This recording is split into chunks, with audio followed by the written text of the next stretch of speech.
So I'm just sitting here, guys, right? I'm just sitting down. I'm just chilling, I'm on my phone, scrolling through the Twitter feed, scrolling through Instagram feed. Then I go on YouTube, go on my recommended what to watch, and I got a couple of videos, on what to watch, and they're all on the same topic. Should Daniel Jones start week 1 for the New York Giants?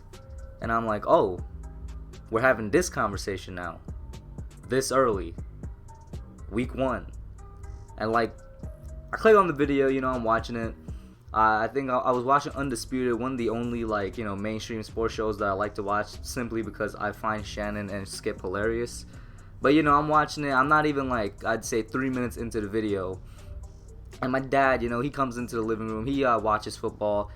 He's not an avid follower or anything. He's a casual follower. He mostly watches it so we can bond and have something to jaw each other about. But he's watching TV. He comes out and he asks me the same question.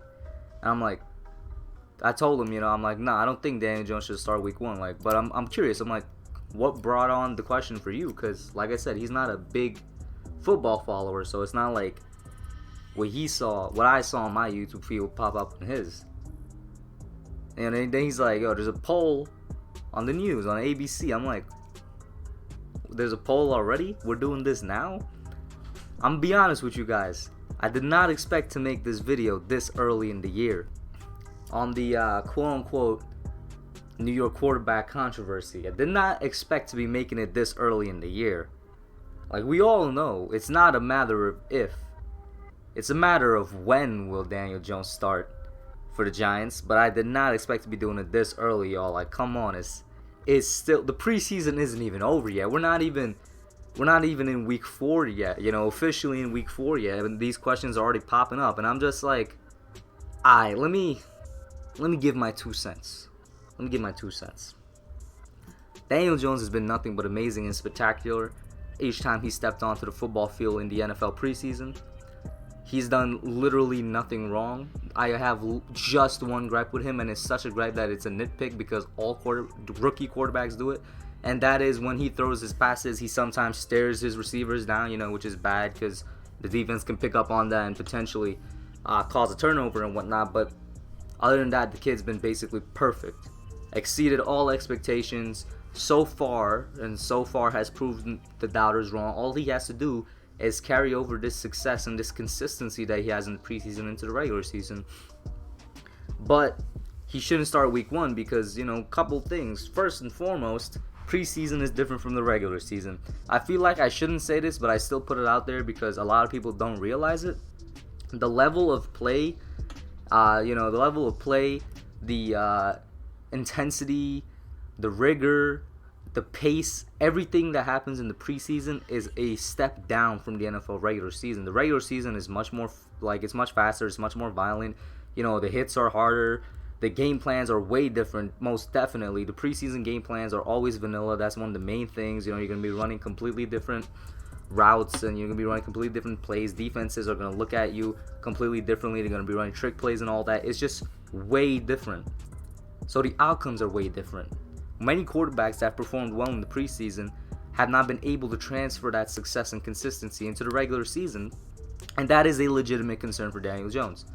Which is why, I think is one of the reasons he should sit. Another reason he should sit for, at least half of the season, in my opinion, is because when you put DJ out there, you want him to be in the best situation possible. That's where the quarterbacks succeed. The most recent example being Patrick Mahomes. You could argue that Mahomes was better in his rookie year than Alex Smith towards the end of the year when they finally gave him his first start in that last Kansas City game. You could argue at that point Mahomes was better. But the reason Andy Reid waited to start him the following year was because the following year he would be in a better position. Same thing for Daniel Jones. If you start him week 1, you don't know how this offensive line is going to do. Now, on paper, it definitely should be better than last year. But I'd say give it time for them to develop the chemistry they need together, work out everything so that they could work together as a nice group, a nice offensive line. Same thing could be said for the entire offense, and you'll also be missing one of your major weapons throughout the first 4 weeks in Golden Tate because he's suspended. The same thing can be said for your defense. The defense will take some time to figure itself out. We're not expecting much, but one of the greatest weaknesses on the Giants team last year was that defense, and you want that to figure itself out too before you put your young rookie quarterback in there. The best position for any quarterback is basically he's the last piece to the puzzle. You want to have a puzzle already organized, and he's the last piece that completes it, and you'll have immediate success. That's always the best situation for your quarterback, and that's what I want for DJ too. So starting him week 1 would not allow for that. Another one, and a more pragmatic business one than a football one at all, was we still continue to pay Eli his 25 or whatever, however many $1 million it was that he had left on his contract. We still paid him that this year in the offseason. And for those of you that don't know, towards the beginning of the offseason, I was one of those guys, and I still agree with this statement, but it's too late now. I was one of the people that was on board with either cutting Eli or restructuring his contract because of, it's a really big hit in our cap space. But I'm not too irked or too angry that neither of those happened. Obviously, I'm a big Eli fan. I would like for them to restructure it. It's too late for that now, but in the end he earned the money. And so on a business standpoint, you pay him his $25 million. It will be completely stupid to have him on the bench come week 1. It just wouldn't make any sense. And yeah, these are big organizations that could eat $25 million like I eat like $5, but it's still a lot of money that goes down the drain. And with that being said, it actually brings another point in my mind.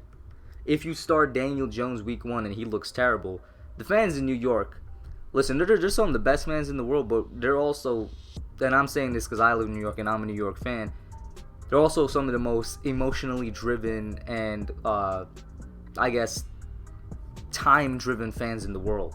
If you don't produce right away, they won't be happy. And if you start doing bad right away, they go to like the most extreme negative emotion. So if Daniel Jones goes in there, he doesn't produce right away, he has a bad start, he just has a bad outing, which is very possible for a rookie quarterback, they will pan this guy and they will just jump on him like the way they did when we drafted him. That's just the way New York fans are, and it's definitely a downside of, New York fans in general. And so it wouldn't make sense to do that and then bring in Eli because of all the backlash. It would make more sense to have Eli start, and if he does bad, if he does terribly, say after like 4 or 6 weeks, then you bring in Daniel Jones, because then they'll be excited for him more than anything rather than, bashing him and whatnot.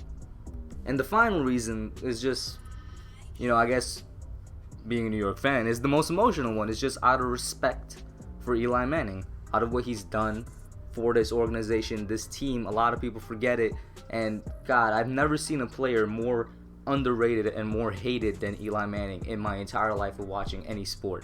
And people at one point were calling him overrated, but I'm like, how can you call a guy overrated when literally every single person just bashes him?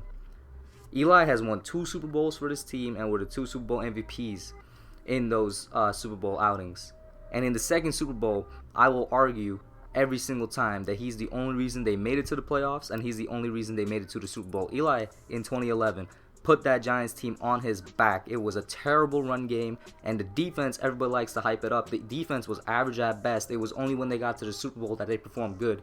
He put the team on his back, and he ran with it through the 15-1 Rodgers, and then through the Patriots, who were a formidable foe in 2011. People forget that.